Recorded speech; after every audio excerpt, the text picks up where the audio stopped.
semuanya, perkenalkan nama saya Oktaviani Regina.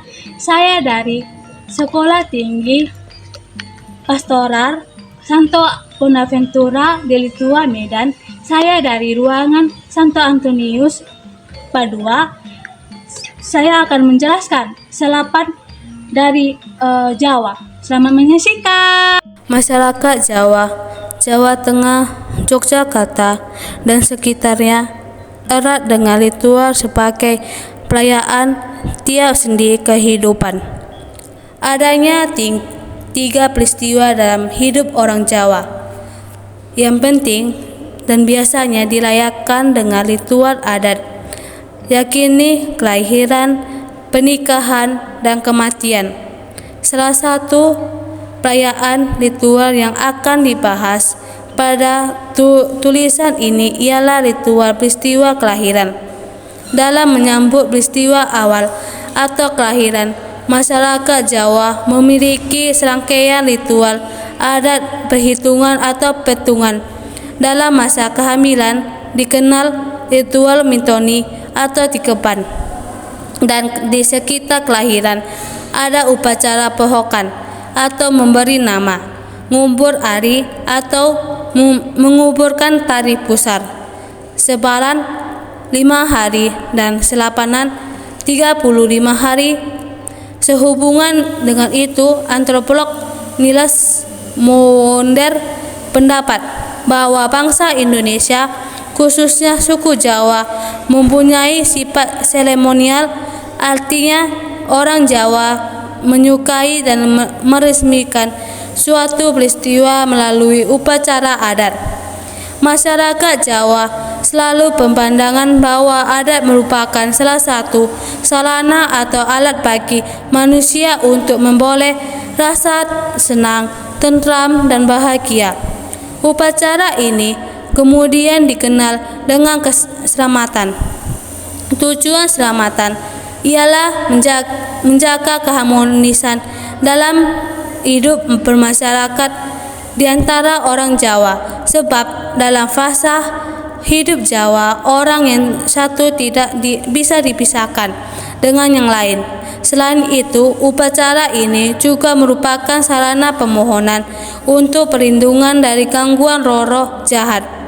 Selapanan dalam tradisi Jawa, upacara selapanan dipahami sebagai suatu bentuk upacara selamatan kelahiran yang diselenggarakan pada waktu bayi telah berusia 35 hari dan diisi dengan upacara pencukuran rambut serta pembentongan kuku jari bayi. Biasanya pihak keluarga akan membuat pancan atau kenduri yang dibagikan kepada kerabat dan anak-anak kecil di seputaran tempat tinggalnya. Pancaan atau kenduri mengandung makna agar si bayi bisa membagikan kebahagiaan bagi orang di sekitarnya. Kenduri yang diperlukan adalah nasi tumpeng seperti sayuran, jenang merah putih, jenang baro-baro, jajanan pasar, telur ayam yang telah direbus secukupnya. Sementara itu, di dekat tempat bayi, tidur bayi, juga diletakkan sesaji induk-induk atau lauk pauk.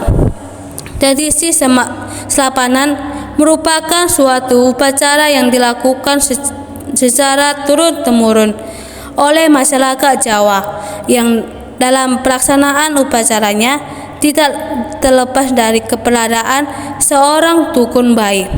Dalam perkembangan selanjutnya, upacara ini dipimpin oleh orang yang dituakan atau sesepuh atau kaum. Bagi umat Katolik, mereka ini adalah para perdiakon dan ketua lingkungan. Dukun dianggap memiliki keahlian khusus untuk merawat dan mengobati para wanita yang akan melahirkan pada saat bayi yang dilahirkan mencapai umur tertentu. Sementara perdiakon dan ketua lingkungan adalah orang yang dianggap mampu memimpin dan mendoakan umat secara Katolik.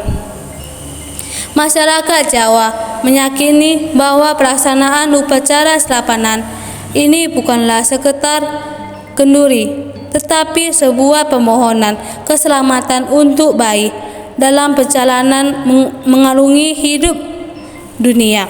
Mereka percaya bahwa jika upacara ini tidak dilaksanakan, maka akan menimbulkan bencana bagi keluarga mereka, khususnya si bayi.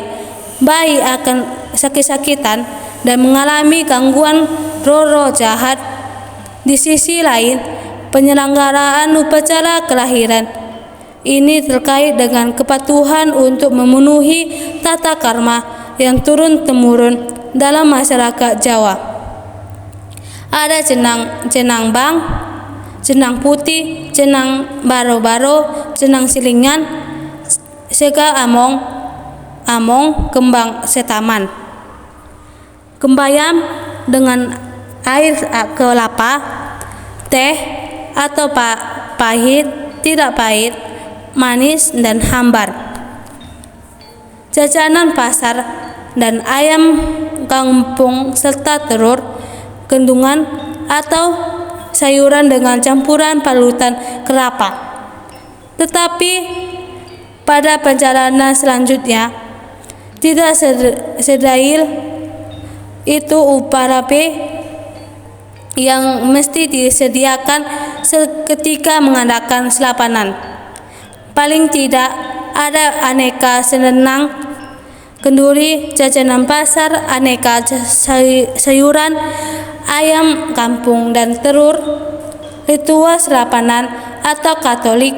Dalam penelitian ini, selapanan dilakukan oleh semua keluarga Katolik yang baru saja mendapatkan karunia anak selang 35 kelahiran. Semua keluarga menyediakan aneka ubarame yang mesti disiapkan dan mengikuti semua prosesnya. Selapanan Katolik keselamatan di dalam Kristus ritual selapanan pada akhirnya mengajarkan kepada umat beriman untuk berjiwa sosial bagi yang lain. Beraktivitas mengundang tetangga sekitar untuk ikut berdoa dan mengundang kehadiran si bayi ini bertampak bagi relasi yang baik bagi keluarga Katolik di tengah masyarakat.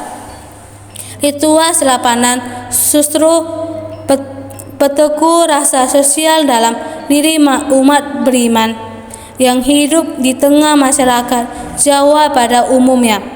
Selain berteguh rasa sosial, ritual selapan menjadi kesempatan untuk mengucap syukur kepada Allah dan terutama atas keselamatan ibu dan bayi yang baru saja lahir.